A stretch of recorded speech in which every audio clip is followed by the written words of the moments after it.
In this video I want to tell you a little bit about 4 Against the Titans. This is the game, it is included in this book. What you need to add to be able to play it is some paper, pen or pencil, some dice, and that's pretty much it. You can just make notes, or you can also photocopy some of the materials that you find here, such as the character sheet. I'm so lazy that I don't even want to go and photocopy it, just write down a sheet of paper all of the stats of my characters. The game, as probably the title tells you, is based on the same system or on the same core ideas of 4 Against Darkness. That was a solitaire/co-op dungeon delving game that came out a couple of years ago, I believe, and that I enjoyed very much, and also it was in the format of a book. Basically, it is a sort of like, it was an automatized dungeon master system or a dungeon creation system. You would use a randomizing system to create different sections of a dungeon and the contents of those dungeons, kill monsters, look for treasures, what we know and love about dungeons. 4 Against the Titans works in a similar way. The player or players will control a party of 4 heroes, but this time, instead of going in a single dungeon, we have a campaign scope. That is, the heroes are traveling in ancient Greece on a map. On ancient Greece, say maybe you start from Crete and then you roll on a table to resolve the sea journey to go to Laconia, and then you resolve an encounter in Laconia, then you go to Arcadia, resolve an encounter in Arcadia, and so on and so forth. So the setting this time is ancient Greece, not exactly the one that you remember from high school or from college. It is a mythological ancient Greece that takes a lot of liberties, and that's perfectly fine because this game is a game, not necessarily a class about ancient Greek lore, and so maybe we remind you more of the old movies with the special effects by Harryhausen than, again, classic mythology per se. Elements of mythology are used creatively. Again, solitaire game and a sort of like, again, solitaire adventure / role-playing game kind of game. You need to complete a series of quests that you will find at temples, where else, and all these priests are like, yeah, I'm gonna bless you, give you my blessings, but I want something in return. You complete a series of quests and then you qualify to start the final encounter. You need to defeat the final big boss, and if you do so, you win the game. 4 Against the Titans. You will always have a party of 4 characters, or I should say you always start with a party of 4 characters because they may also die, and it may be a while before you recruit someone else in a city. The available characters are all children of the gods, and like in classic tradition, they are strong but they're not immortal. Oh no, they're not.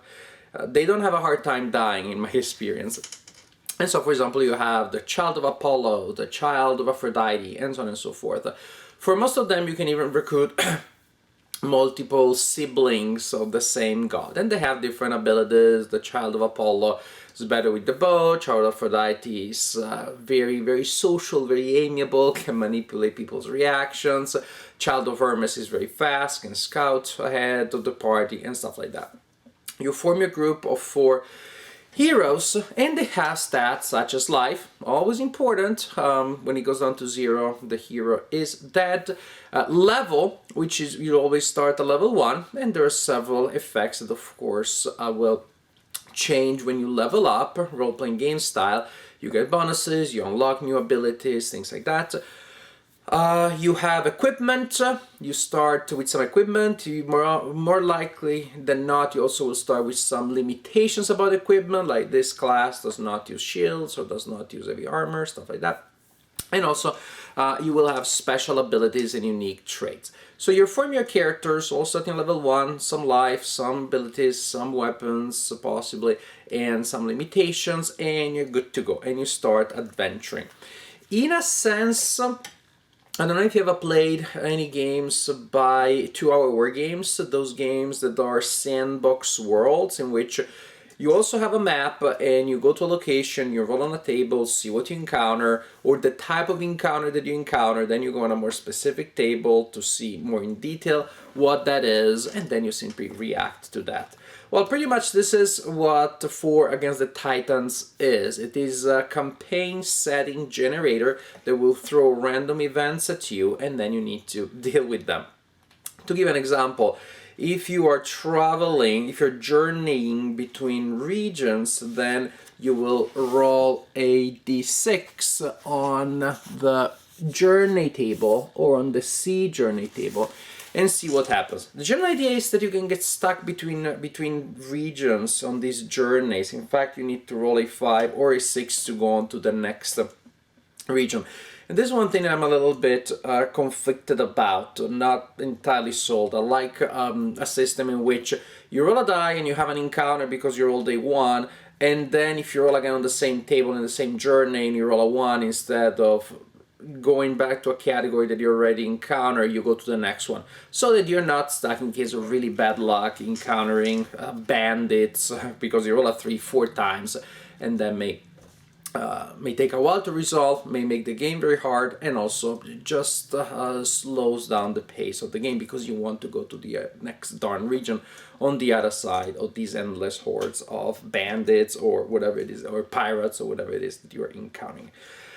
So I like a little bit of a self-regulating system here that that prevents infinite loops. But in most cases, after a while, you have some encounters, then you go to the region where you want to go, and in which case then you move to the section of the rule book that talks about the regions, and then it works in a similar way. It's a little more detailed for each region.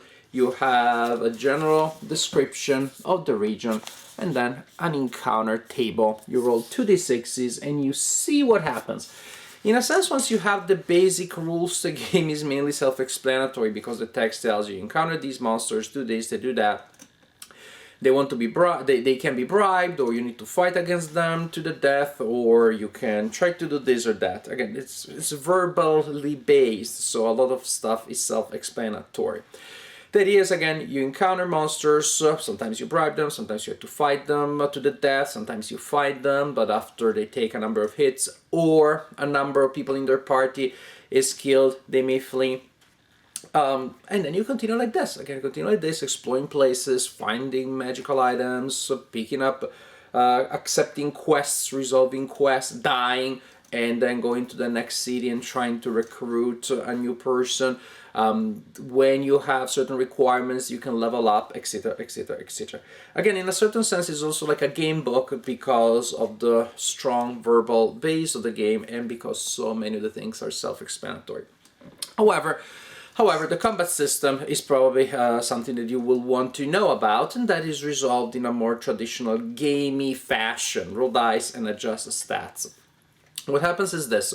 A couple of basic concepts. One is you only use 6-sided dice. Exploding dice, that is, if you roll a 6, then you can roll again, and whatever result you roll, you add it to the previous one, including if you roll another 6, then you're already at 12, and you roll again. And I said you roll again because that never happened to me. I must have rolled dice hundreds of times in this game. Maybe I rolled exploding 6 just twice. That's just the way it is.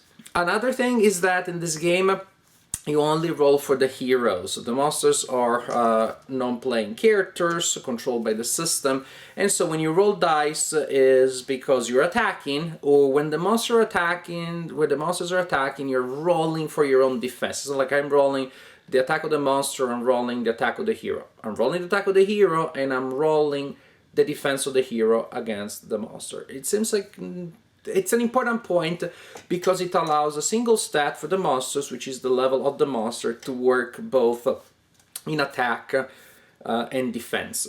The way it works is this. When you are attacking, you roll a d6.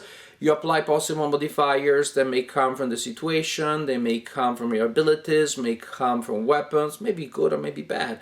Maybe you're using a light weapon and that gives you a penalty, for example. You roll the die, you apply modifications, and you will score a hit against the opponent if you meet or exceed the level. That is, a monster level 3 or an enemy level 3, you need to score at least a 3 to defeat them. Interesting enough, if you score multiples of their level, then for each multiple of that level you score an extra hit, or in case you are fighting a group of monsters or enemies with only one hit point, you defeat one per. For example, with Exploding Dice, you roll a 9, fighting against a group of bandits that are all level 3, then 3, 6, 9, you defeated 3 bandits. You're fighting against a Titan that has 4 life points, so it's Titan level 3, you scored a 9, then the Titan loses 3 health points. When it's the time for the enemies to attack, again you're rolling the defense of your heroes, and this time you need to roll above their level to be able to prevent a hit. So you roll a d6, apply modifiers based on all the things that may modify your defense roll, and if you don't roll above the level of the enemy that is attacking you, then you take a hit and lose a health point. The combat sequence is at the beginning of the encounter, unless rules say differently because of that encounter. Your heroes with ranged weapons like slings and bows get to attack first. Then the enemies get to attack. Then all of the heroes that have melee weapons attack, and at the point you start a normal alternating sequence in which all the surviving enemies attack, and then all of the surviving monsters attack. Also enemies and all the surviving heroes attack. So it's just that basically your heroes equipped with long range weapons, they get a first attack, and after that it is I go, you go, based on my party, enemy party, my party, enemy party. The number of attacks will be told to you. You may have large monsters that attack a multiple number of times, 4, 5, 7. If it's multiple enemies, like 5 bandits, then you get 5 attacks, 1 attack per bandit. And when they're attacking, well, if there are fewer enemies or fewer attacks than heroes, you decide who takes the hit. If it's the same number, everybody needs to defend against 1 attack. If there are more enemies or more attacks than heroes, then everybody takes the same number of attacks from the enemy, and then you decide who gets the extra attacks that still need to be allocated. And this is pretty much the general idea. It feels very abstract, but as a mechanic, as a game system, works. And of course, you may worry that things during combat will be a little bit on autopilot, and there are cases in which not much happens. You're rolling dice and adjusting stats. But you do have unique abilities for your heroes, and so there's resource management, because you're choosing when you want to spend, when you want to use that one-time ability or not. You're choosing who is going to take the extra hits. So there are still decisions to be made during combat. It may be actually that before combat you decide if you want to try to bribe an enemy, or if you're okay, you want to save money to buy something, and then you're going to fight against the enemy. So it is combat heavy. The game is combat heavy because it's not a game book, so the descriptions are very short. You spend less time reading text than actually rolling dice and adjusting stats and fighting against monsters. So it's combat heavy and random heavy. There's a lot of randomness, but in a certain sense, funny enough, it works because it works with the theme, which again is ancient Greece, and so ancient Greece of mythology, and so we had the idea that the gods decide everything. The reality doesn't really make much sense. The gods don't owe humans any explanation, and so I like that. It fits the theme more than sometimes even with fantasy, in which we get the sense that the hero should win and the villain should be defeated. That wasn't like that in Greek mythology. They just didn't had that idea of merit and consequences fitting the action the way that we often understand it. So there's randomness, but precisely because of that, you need to be the kind of player which is okay with that. You need to be able to enjoy the narrative, to enjoy the story as it emerges from the paragraphs, from the encounters, from the rolling of the dice, etc., etc., etc. Definitely, it is combat heavy, yes. It is random heavy, yes. But it is also story oriented. Like a role-playing game, it really creates the sense of a story, and to me that is rather interesting. It's an emergent property of the system that this string of encounters, these decisions that you make, you will remember them as an epic movie, as a movie with a lot of crazy action, crazy stuff happening. That time that the Titans should have smashed us all, and somehow that didn't happen because of the random element. That time that the priestess of Hecate cast that magic fireball, yes, you can do that, and nothing happened out of that. Should have been a huge explosion, nothing happened. So there's gonna be randomness, but the theme is really strong with this one, as it often happens with these sandbox table-based campaign games. So, in general, at the end of the whole story, I can tell you that I enjoyed 4 Against the Titans, but because I enjoy games with strong narratives, and I don't mind if the mechanics sometimes are a little bit messy. I don't mind if my heroes sometimes die, quote unquote, when they don't deserve it. I did everything right, and they still die. When that maybe messy mechanical element is counterbalanced by a strong dose of theme and story. If it's a story, I'm okay if it's unpredictable. I'm okay if it's messy. I'm okay if there are things that happen that I did not expect, because those in narrative are not flaws necessarily. We call them plot twists, and we enjoy them as such. So it is a narrative-based game, not for the optimizer, for the min-maxer among you, because you can have the best strategy and still be completely slaughtered. You can be kind of okay and still be lucky. It is really about immersing yourself in this fantasy world. It's a fantasy world, but at least a different variant from your traditional run-of-the-mill elf and druid and warrior and paladin. It's a fantasy world. It's an immersive game in the sense that it really creates the illusion that you're traveling a fantasy land, interacting with people, experiencing encounters. So, really an automatized RPG system. I've also had to tell you that I like it more than I liked 4 Against the Darkness, if nothing else because I like the campaign scope, the idea that you're traveling a land and not just a dungeon. Somehow gave me the feeling that these different regions and these different journeys were more different from one another. They had more personality. There was more variety than in the different sections that I found in 4 Against Darkness, which was already fun. But this one is better. This one is more fun, at least for me. 4 Against the Titans, you can play with your role-playing game group when there isn't no one had prepared an adventure. Dungeon Master didn't have time to prepare an adventure. Create your characters real quick and then just start playing. That's another good thing. You always have a sleeping Dungeon Master that is slumbering in the pages of this book and is ready to be magically summoned by your group whenever you want to play an adventure of this kind. 4 Against the Titans, a role-playing game based, story-oriented, a lot of luck. Yes, you have to be able to deal with that, but other than that, and if you're able to deal with that, a lot of fun.